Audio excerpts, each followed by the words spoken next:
साबिक अमेरिकी सदर डोनाल्ड ट्रंप कातिलाना हमले में जख्मी। फायरिंग के बाद डोनाल्ड ट्रंप के कान पर खून के निशानात देखे गए।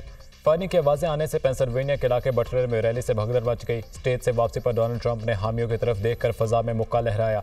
ट्रंप को सिक्योरिटी हिसार में रैली से निकालकर महफूज मकाम पर मुंतकिल कर दिया गया। एक हमलावर हलाक, दूसरे को शदीद जख्मी हालत में हिरासत में ले लिया गया। ट्रंप पर फायरिंग का वाक़या इंतखाबी रैली के दौरान पेश आया। 8 से 10 फायर किए गए। शूटर की वीडियो भी मंजर-ए-आम पर आ गई।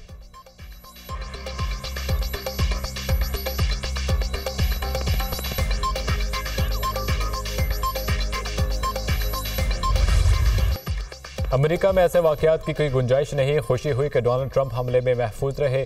जल्द उनसे मुलाकात करूंगा। बर वक्त कार्रवाई पर सिक्योरिटी एजेंसीज का शुक्रिया अदा करता हूं। अमेरिकी सदर का हमले के बाद कौम से खिताब। कहा, अमेरिका किसी भी तरह सियासी तशद्दुद का मुतहम्मिल नहीं हो सकता। हर शख्स को इस वाक़े की मजम्मत करनी चाहिए। ट्रंप, उसके ख़ानदान और रैली में शरीक तमाम अफराद के लिए दुआगो हूँ। अमेरिकी सदर जो बाइडेन।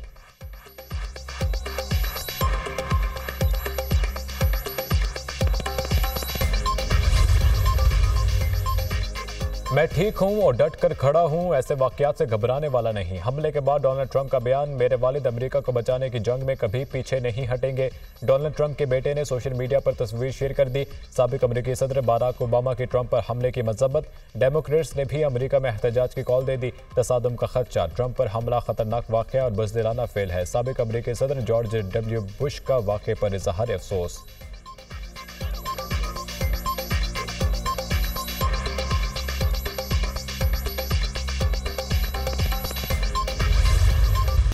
टैक्स ना देने वालों से टैक्स लेंगे, सिफारिश का सवाल ही पैदा नहीं होता। इस्तीफा दे दूंगा, दबाव में नहीं आऊंगा। चेयरमैन एफबीआर को फिर कहता हूं, अब भी कोई सरप्राइज है तो दे दें, कोई एक्शन नहीं लूंगा, लेकिन इसके बाद छुपन छुपाई की तो बर्दाश्त नहीं करूंगा। वज़ीर-ए-आज़म शहबाज शरीफ का एफबीआर के इजलास से खिताब। कहा, IMF से स्टाफ लेवल मुआहदा तय पा गया। कोशिश होगी कि यह आखिरी प्रोग्राम हो। IMF से जान छुड़ानी है, मुल्क की मईशत को मुस्तहकम करना है। तनख्वाहदार और आम आदमी पर टैक्स लगाने से मुल्क तरक्की नहीं करेगा। टैक्स ना देने वालों के खिलाफ सख्त इक़दाम करने हैं। मेरी कोई ज़ाती पसंद या नापसंद नहीं, कौमी मफाद तरजीह है।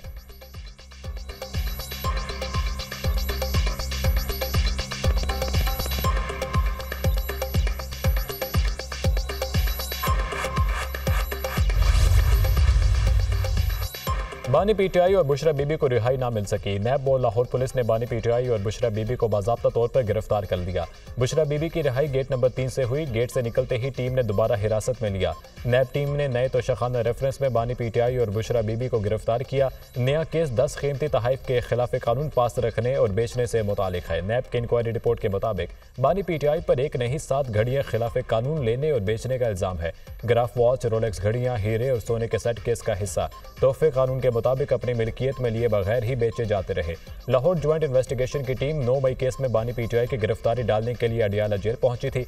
ज्वाइंट इन्वेस्टिगेशन की टीम बानी PTI की जना हाउस, अस्करी टावर समेत दीगर 10 मुकदमात में गिरफ्तारी डाली।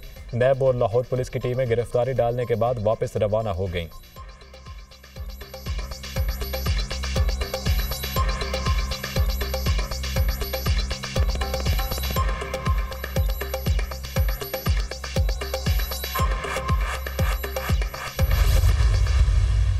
कानूनी तौर पे हम लोग इनका ताक़ुब करेंगे। इनके खिलाफ मेरे साथी इंतजार पंजोता साहब को इन्होंने जो यरगमाल बनाई रखा, इस पे नैब का हारून, इन सारों उसने गिरफ्तार किया था। इन सारों के खिलाफ हम लोग कानूनी कार्रवाई जरूर करेंगे। पुलिस बुशरा बीबी को एक गाड़ी में बाहर लाई और अंदर ले जाकर गिरफ्तार कर दिया। हम इंतजार कर रहे थे कि बुशरा बीबी को रूपकार मिलने के बाद रिहा किया जाएगा। जेल इंतजामिया ने वकील इंतजार पंजोता को जेल में यरगमाल बनाए रखा। अफसोस है कि फाशिस्ट हुकूमत की इमा पर बुशरा बीबी को रिहा नहीं किया गया। अपोजिशन लीडर उमर अजीब की मीडिया से गुफ्तगू। कहा, हमने किसी कारकुन को अडियाला जेल आने की कोई कॉल नहीं दी। आजम सवाती बोले, इंतजार पंजोता के साथ जो हुआ उस पर वकला बरादरी को अपना किरदार अदा करना होगा। उन जजेस को सलाम पेश करता हूं जिन्होंने आइन और कानून के लिए किरदार अदा किया। इंतजार पंजोता ने कहा, मुझे हिरासत में रखा गया। मकसद ये था कि मैं बुशरा बीबी की गिरफ्तारी को ना देखूं। हमें धोखा दिया। क्या कहा कि स्टाफ को बताया जाए कि गेट नंबर 3 पर आ जाए। नैब की टीम की जानिब से कहा गया कि बुशरा बीबी को गिरफ्तारी मतलूब नहीं। 3 बजे फैसले के बाद बुशरा बीबी की गिरफ्तारी का फैसला हुआ।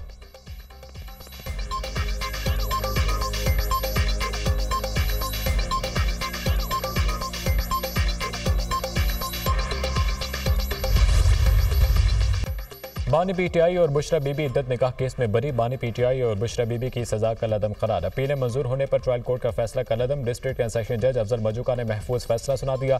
बानी पीटीआई और बुशरा बीबी की रिहाई के रोपकार जारी। बानी पीटीआई और बुशरा बीबी को रिहा करने का हुक्म। अगर किसी दूसरे मुकदमे में गिरफ्तार नहीं तो रिहा कर दिया जाए। जज अफजल मजूका।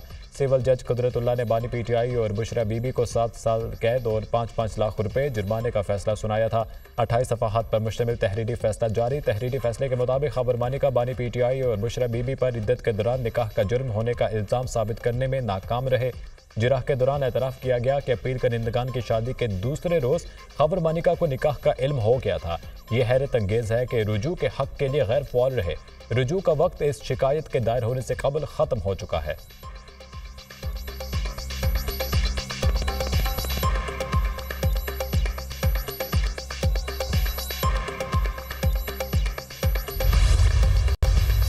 ये आखिरी केस था।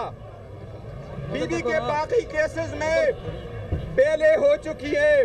बुशरा बीबी को फौरन रिहा होगी। इसके नतीजे में खान साहब के खिलाफ 2 केसेस थे। एक अलकादर, उसमें खान साहब की बेल है। दूसरा ये वाला केस जिसमें खान साहब जेल में थे।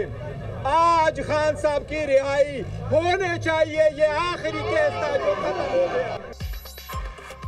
आज हक और इंसाफ की फतह हुई है। इस फैसले पर अदलिया को सलाम पेश करते हैं। फैसले से अदलिया और मजबूत होगी। ये एक बेबुनियाद केस था जो बानी पीटीआई को कमजोर करने के लिए किया गया था। इस फैसले के बाद बानी पीटीआई को रिहा होना चाहिए।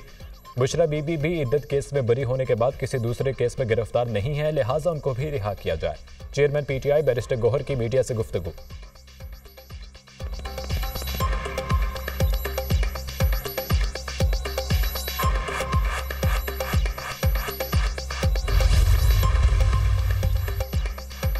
बानी पीटीआई के इद्दत में निकाह का केस शर्मनाक था, लेकिन इसके बावजूद भी बानी पीटीआई की रिहाई मुमकिन नहीं होगी। अभी बहुत से मराहिल और केसेस बाकी हैं, चाहे कोई कितना ही आइन और कानून से बाहर जाकर आयत दे दे। फैसल वावडा का एक्स पर रद्द-ए-अमल।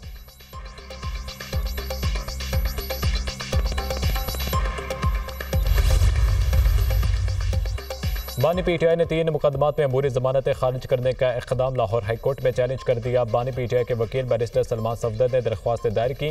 दरख्वास्तें अबूरी जमानतों का ट्रायल कोर्ट का फैसला कलदम करार देने और अबूरी जमानतें मंजूर करने की इस्तदा की गई। दरख्वास्त में मौक़िफ़ अपनाया कि 9 मई जलाओ घिराव के 3 मुकदमात में हक़ाइक़ के मुनाफ़िज़ जमानतें मुस्तरद की।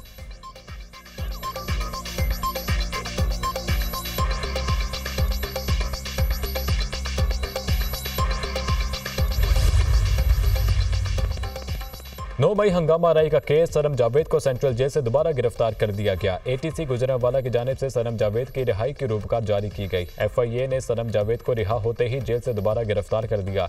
एफआईए की टीम सनम जावेद को लेकर इस्लामाबाद पहुंच गई। आज अदालत में पेश किया जाएगा। सनम जावेद के खिलाफ साइबर क्राइम में मुकदमा दर्ज कर दिया गया। लाहौर हाईकोर्ट के डिवीजन बेंच ने सनम जावेद को डिस्चार्ज करने का हुक्म दिया था।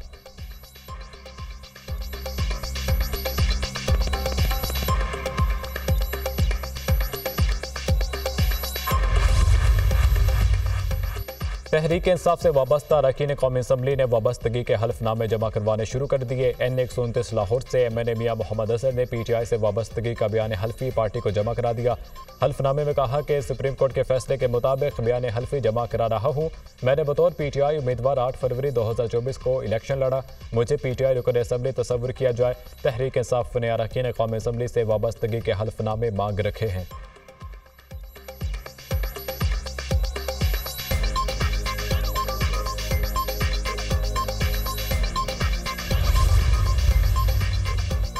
इलेक्शन कमीशन ने Tehreek Insaf inter party election के समात के लिए मुकर्रर कर दिया। चीफ इलेक्शन कमिश्नर की सरबराही में 5 रुकनी बेंच 23 जुलाई को समात करेगा। तहरीक इंसाफ के चीफ इलेक्शन कमिश्नर और दीगर को नोटिस जारी। इलेक्शन कमीशन के पॉलिटिकल फाइनेंस विंग ने इंटर पार्टी इलेक्शन पर सवालात उठाए हैं। तहरीक इंसाफ इलेक्शन कमीशन के सवालात पर कमीशन को मुतमईन करेगी। ज़राए इलेक्शन कमीशन।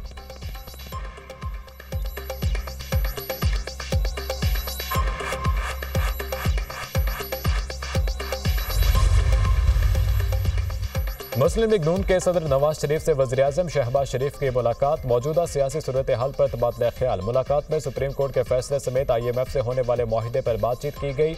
नवाज शरीफ ने वज़ीर आला पंजाब मरीम नवाज को पीर को मरी बुला लिया। नवाज शरीफ और वज़ीर आला पंजाब मरीम नवाज की ज़ेर सदारत पीर को इजलास होगा। मुल्क की सियासी सूरत हाल पर तबादला ख्याल होगा। पंजाब की सीनियर पार्टी क़यादत और काबीना के अरकान भी इजलास में मदऊ।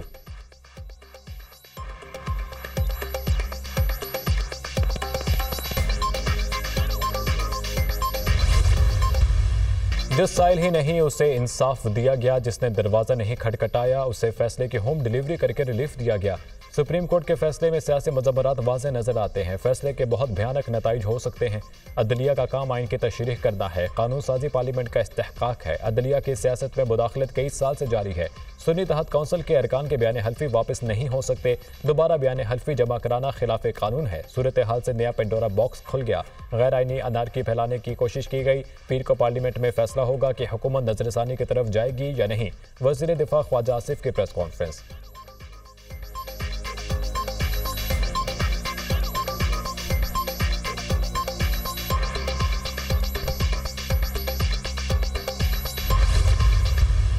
सर, क्या रिव्यू के हवाले से कोई तो डिस्कशन हुआ होगा? नहीं, अभी कोई नहीं, कैबिनेट कोई नहीं हुआ। देखिए, शॉर्ट ऑर्डर है, शॉर्ट ऑर्डर देखा है, उसमें डायरेक्शन है। आपका अपना व्यू क्या है? आप तो देंगे ना व्यू? सोच समझ के जाना चाहिए। वो एलसी जब मुझसे एडवाइस मांगेंगे तो फिलहाल गवर्नमेंट ने कोई आपसे रब्ता नहीं किया? नहीं, अभी इस पर डिस्कशन नहीं हुई। कल हुई है डिस्कशन फैसले के ऊपर, बट इस एस्पेक्ट पे भी नहीं हुई कि रिव्यू में जाना चाहिए। हुकूमत ने सुप्रीम कोर्ट के मखसूस नशिस्तों के केस में नजरसानी की अपील का फैसला नहीं किया। अभी शॉर्ट ऑर्डर है। नजरसानी के हवाले से काबीना या आला सतह पर गुफ्तगू नहीं हुई। नजरसानी की अपील दायर करने का फैसला हुकूमत करेगी। अभी कुछ कहना मुश्किल है। अगर नजरसानी की अपील में जाना है तो सोच समझ कर जाना चाहिए। अटॉर्नी जनरल मंसूर अवान की मीडिया टॉक।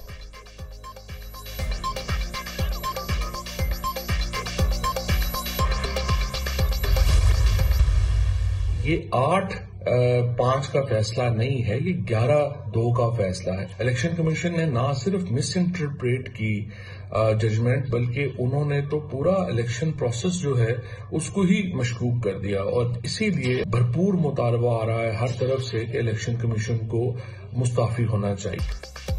हुकूमती वज़रा परेशान है। PTI पार्टी ने ही सीटें कैसे दी गईं। अटॉर्नी जनरल वज़ीर कानून को ना तो दुरुस्त ब्रीफ कर सके और ना उन्होंने अदालती कार्रवाई सुनी। पिछली 4 समातों के दौरान मुद्दा ही यही रहा कि सीटें किसको मिलनी हैं। नशिस्तें तहरीक इंसाफ को मिलनी चाहिए। 8-5 का नहीं, 11-2 का फैसला है। इलेक्शन कमीशन ने सारा इलेक्शन ही मशकूक कर दिया। अदालती फैसले के बाद मुतालबा जोर पकड़ रहा है कि इलेक्शन कमिश्नर मुस्ताफी हो। अगले 45 दिन हुकूमत के लिए अहम है। साबिक वफाकी वज़ीर फवाद चौधरी का वीडियो बयान।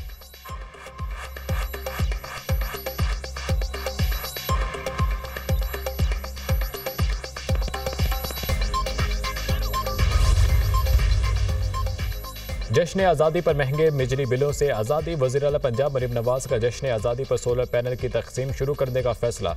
200 यूनिट तक इस्तेमाल करने वाले 14 अगस्त से मुफ्त सोलर पैनल हासिल कर सकेंगे। 200 से जायद और 500 यूनिट तक इस्तेमाल करने वाले सारिफीन को सोलर पैनल 10% मुआवजे की अदायगी पर मिलेंगे। 500 यूनिट तक बिजली इस्तेमाल करने वाले सारिफीन को सोलर पैनल की फराहमी की 90% रकम पंजाब हुकूमत अदा करेगी और बिला सूद अदायगी 5 साल में होगी। सोलर पैनल की फराहमी बैंकों के जरिए होगी। मरीम नवाज ने कहा कि अवाम को रिलीफ देना ही मेरा मिशन है।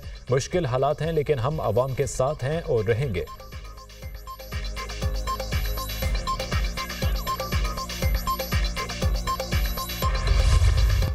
पाकिस्तान और IMF के दरमियान $7 अरब का स्टाफ लेवल मुआहिदा तय। 37 माह पर मुश्तमिल प्रोग्राम की हतमी मंजूरी। IMF का एग्जीक्यूटिव बोर्ड देगा। आलमी मालियाती इदारे की जानिब से एलामिया जारी। गुज़िश्ता 1 साल में पाकिस्तान में महंगाई में कमी और ज़र मुबादला के ज़खायर बेहतर हुए। 18वीं तरमीम के तहत अखराजात में मुनसिफाना तकसीम पर असर नो गौर करना होगा। सूबों के पास वसाइल ज़्यादा हैं। तालीम और सेहत आमा के अखराजात में इजाफा ज़रूरी करार। आलमी मालियाती इदारे का सूबों के लिए पब्लिक इंफ्रास्ट्रक्चर पर अखराजात में भी इजाफे का मुतालबा। अवाम का मेयार ज़िंदगी बेहतर बनाने के लिए सूबाई हिस्से में इजाफा ज़रूरी है। खिदमात पर सेल्स टैक्स और ज़रिए आमदन पर इनकम टैक्स के महसूलात बढ़ाना होंगे। 1 जनवरी 2025 तक विफाक और सूबों को इनफरादी और कॉर्पोरेट इनकम टैक्स से मुतालिक ज़रूरी कानून साजी का भी कहा गया। एलामिया का मतन।